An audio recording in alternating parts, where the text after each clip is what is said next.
कर चले हम फिदा जानतन साथियो, अब तुम्हारे हवाले वतन साथियो. हे शब्द आहेत एका विद्यार्थ्याचे, ज्या विद्यार्थ्यानं देशासाठी आपला स्वतःचं बलिदान दिलं अवघ्या 22व्या वर्षी. तो विद्यार्थी आणि आजचा विद्यार्थी यामध्ये नेमका काय फरक आहे, ते देशप्रेम, ती देशभक्ती आज आपल्या या विद्यार्थ्यांमध्ये खरंच दिसून येते का, हा जरा आपल्या स्वतःच्या मनाला प्रश्न विचारा. ज्यांनी अवघ्या 22व्या वर्षी स्वतःचं बलिदान, स्वतः फाशीवर गेले आणि या देशाच्या स्वातंत्र्यासाठी खूप मोठ्या प्रमाणात लढा दिला, अशा अनेक स्वातंत्र्यवीराच्या बलिदानाने हे भारत देश आपला स्वतंत्र झाला.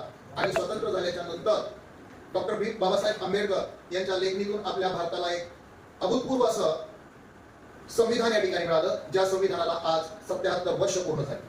ज्या संविधानामधून आज आपण अनेक प्रकारची मूल्य, अनेक प्रकारचे बेसिक गोष्टी या ठिकाणी आपण शिकतो आणि त्या नेमक्या खरंच आपण अंगीकारतो का, त्या फक्त पुस्तकापुरत्याच मर्यादित आहेत, याचा विचार आज करण्याची वेळ या ठिकाणी आली आहे. बाबासाहेबांनी सर्व धर्म समभाव, सर्वांना बोलण्याचे स्वातंत्र्य सगळ्यात महत्वाचे म्हणजे, आणि म्हणूनच सगळ्यांना बोलण्याचं स्वातंत्र्य बाबासाहेबांनी दिलं. म्हणूनच आज आपण हा कार्यक्रम या ठिकाणी ठेवला की वाटलं बाबा आजचा विद्यार्थी या निमित्तानं तरी का होईना बोलेल आणि संविधानाबद्दल थोडीशी माहिती जाणून घेईल. एक शिक्षक म्हणून फक्त तुम्हाला इथं आल्यानंतर गणित सोडून देणं, सायन्सचा कन्सेप्ट एक्सप्लेन करणं हीच माझी जबाबदारी नाही. तुमच्यामध्ये राष्ट्रप्रेम निर्माण करणं, तुमच्यामध्ये समता, बंधुता आणि आपल्या देशाबद्दलचं एक सुदृढ किंवा चांगला नागरिक असल्याची जाणीव तुम्हाला करून देणं ही माझं प्रमुख कर्तव्य आहे. आणि म्हणून हा कार्यक्रम मी आज या ठिकाणी ठेवला. बऱ्याच विद्यार्थ्यांनी चांगल्या पद्धतीने बोलण्याचा प्रयत्न केला. काही विद्यार्थ्यांनी जरी त्यांची भाषणही लिहून आणली असली तरी त्या निमित्तानं त्यांनी संविधान काय आहे हे पाहिलं आणि म्हणून मला त्या गोष्टीचा अत्यंत आनंद आहे. काही विद्यार्थी खाली बसून खूप बोलतात. डॉक्टर बाबासाहेब आंबेडकरांनी हेच आपल्याला सांगितले बघा की आपल्याला हर एक गोष्टीचे हक्क आहे, परंतु हक्कासोबत आपण आपल्या कर्तव्याची देखील जाणीव या ठिकाणी ठेवली पाहिजे. आजच्या या काळामध्ये प्रत्येक जण आपला हक्क मागतोय, प्रत्येक जण प्रत्येक गोष्टीमध्ये प्रत्येक हक्काची जाणीव त्याला झालेली आहे, परंतु त्याला बऱ्याच कर्तव्याची जाणीव आज देखील झालेली नाही. बरेच विद्यार्थी या ठिकाणी मला एवढे मार्क पडले, तेवढे मार्क पडले, हे झालं ते झालं, ह्या आधीही मी तुम्हाला ही गोष्ट सांगितली, परंतु ते मार्क खरंच आपण प्रामाणिकपणे मिळवलेत का, त्या मार्कासाठी आपण खरंच घरी अभ्यास केलाय का, या गोष्टीची खूप म्हणजे विचार करण्याची खूप गरज आहे. काही विद्यार्थ्यांना वाटतं की आज उत्तरपत्रिका म्हणजे तुमच्या मार्क लिस्ट मध्ये भरपूर मार्क्स आले म्हणजे आपल्याला खरंच नॉलेज आलं का, या गोष्टीची जाणीव करून देण्याची गरज आज या ठिकाणी आपल्या विद्यार्थ्यांमध्ये निर्माण झाली आहे. कारण बरेच विद्यार्थी आज फक्त आणि फक्त कशाच्या मागे, मार्क्सच्या मागे. त्यांना वाटतं लय मोठे मार्क्स मिळाले की आम्ही खूप हुशार झालो, आम्हाला खूप नॉलेज मिळालं. तर तसं कधीच होत नाही. तुमचं नॉलेज किंवा तुमचं जे शिक्षण आहे ते तेव्हाच सार्थकी लागतं जेव्हा तुम्ही त्याचा योग्य अशा पद्धतीने उपयोग करायला शिकता. आणि हा योग्य उपयोग आपल्याला करायला कोण शिकवतं तर आपल्या भारताचं संविधान शिकवतं. डॉक्टर बाबासाहेब आंबेडकरांनी त्यांच्या राज्यघटनेमध्ये ह्या सगळ्या गोष्टी लिहून ठेवलेल्या आहेत, ज्या माध्यमातून आपण नेमकं कसं जगलं पाहिजे, आपण नेमकं देशासाठी कसं आपलं योगदान त्या ठिकाणी दिलं पाहिजे, ह्या गोष्टी डॉक्टर बाबासाहेब आंबेडकरांनी आपल्या राज्यघटनेमध्ये केव्हाच लिहून ठेवलेल्या आहेत. परंतु आजचा विद्यार्थी, मला थोडीशी लाज वाटते की आजचा शिक्षक सुद्धा अनेक ठिकाणी या सगळ्या गोष्टी फक्त पुस्तकापुरतच मर्यादित ठेवल्या जातात, परंतु प्रत्यक्षपणे आपण त्या गोष्टी खरंच अंगीकारतो का. साध्या साध्या गोष्टी घ्या बघा, आहे ना, जसं की एक विद्यार्थी म्हणून आपण नेमकं कसे वागलं पाहिजे भारत देशामध्ये. कारण आजचा विद्यार्थी हा उद्याचा काय आहे, भारतीय नागरिक आहे. आणि जर आजचा विद्यार्थीच प्रामाणिक नसेल तर उद्याचा नागरिक प्रामाणिक असेल असं कशावर. आज आपण बघतो की आपल्या भारताची जी राजकीय स्थिती आहे, आर्थिक स्थिती आहे, ही खूपच वेगळ्या प्रकारची आणि विचित्र दिशेकडे जात आहे. कारण त्या लोकांना आपल्या राज्यघटनेचा विसर पडला आणि ह्या राज्यघटनेचा विसर जर या सर्व राज्यकर्त्यांना, सर्व या देशातील नागरिकांना पडत गेला तर भारताचे अनेक हजारो तुकडे होण्यासाठी वेळ लागणार नाही. म्हणून एक विद्यार्थी म्हणून एवढंच म्हणतो की सर्वांनी आपल्या संविधानातील मूल्य नेहमी वाचत राहा.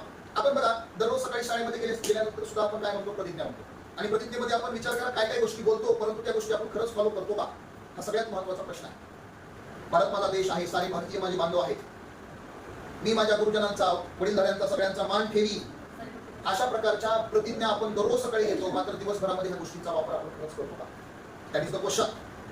आणि ही खूपच मोठी विचार करण्यासारखी गोष्ट आहे. म्हणून आजची जर परिस्थिती पाहिली तर संविधानातील मूल्य प्रत्येकाच्या अंगामध्ये रुजणं ही काळाची गरज आहे. त्याशिवाय आपला भारत देश हा सुरक्षित राहणार नाही. भारत देशाला बाहेरच्या शत्रूंपेक्षा त्या आतील परिस्थितीच खूप मोठं नुकसान होणार, त्यापासून धोका आहे. जर आपल्या भारतातील नागरिक जर संविधानाप्रमाणे नाही वागायला लागले तर विचार करा काय होईल. तुम्हाला या गोष्टी कळतात. आणि म्हणून प्रत्येकानं एक चांगला भारतीय नागरिक जर बनायचं असेल तर संविधानामध्ये दिलेल्या मूल्यांचं पालन करणं खूप गरजेचं आहे. आठवतंय. आणि काही माणसं असतात, मी तुम्हाला अनेकदा सांगतोय, त्यांनी ठरवलेलं असतं की आयुष्यात आपल्याला सुधारायचं नाही, त्यांची पातळी इथं असते आणि आपली इथं असते.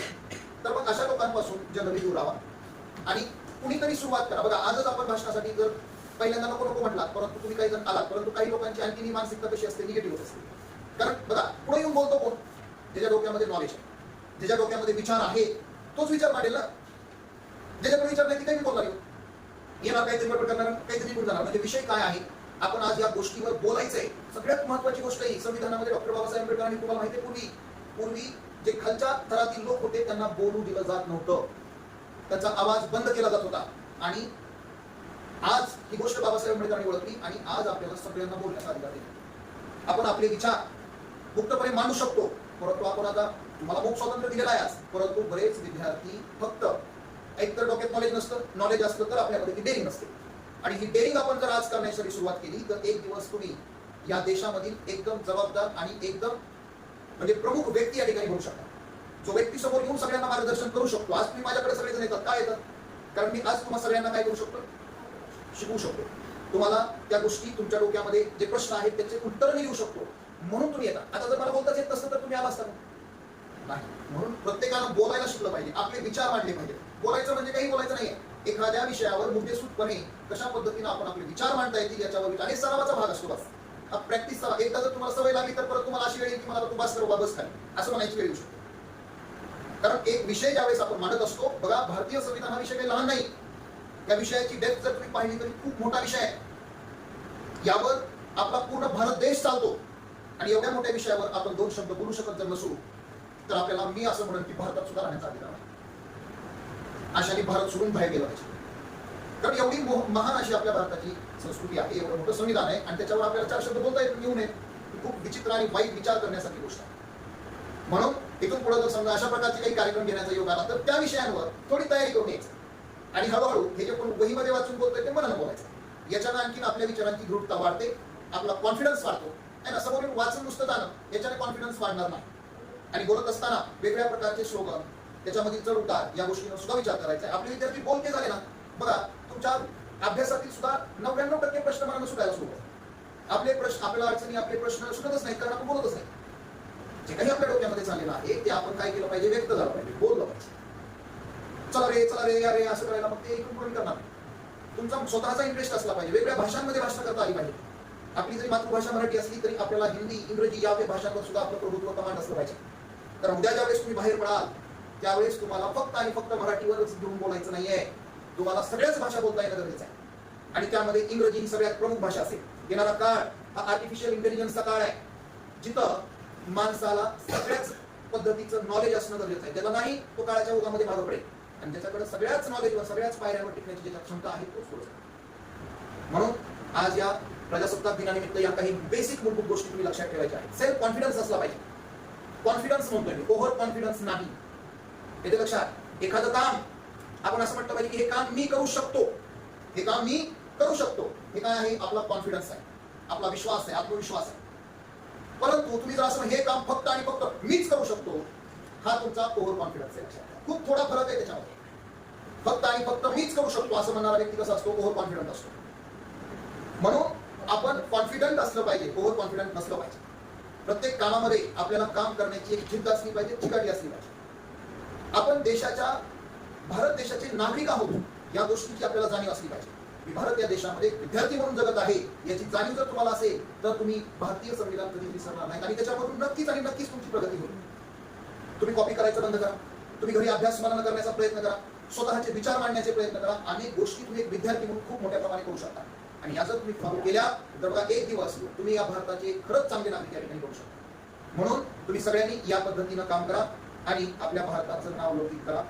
एवढे बोलतो, बोलण्यासारखं बरंच आहे, वेळोवेळी तुम्हाला सांगत चालेल आणि असे लहान कार्यक्रम आपण ठेवत जाऊ जेणेकरून आपल्या विद्यार्थ्यांमध्ये एक कॉन्फिडन्स निर्माण होईल. ते बोलायला एक नवीन ऍक्टिव्हिटी त्या ठिकाणी ते शिकतील, भाषण करण्याची कला त्या ठिकाणी शिकतील. बघा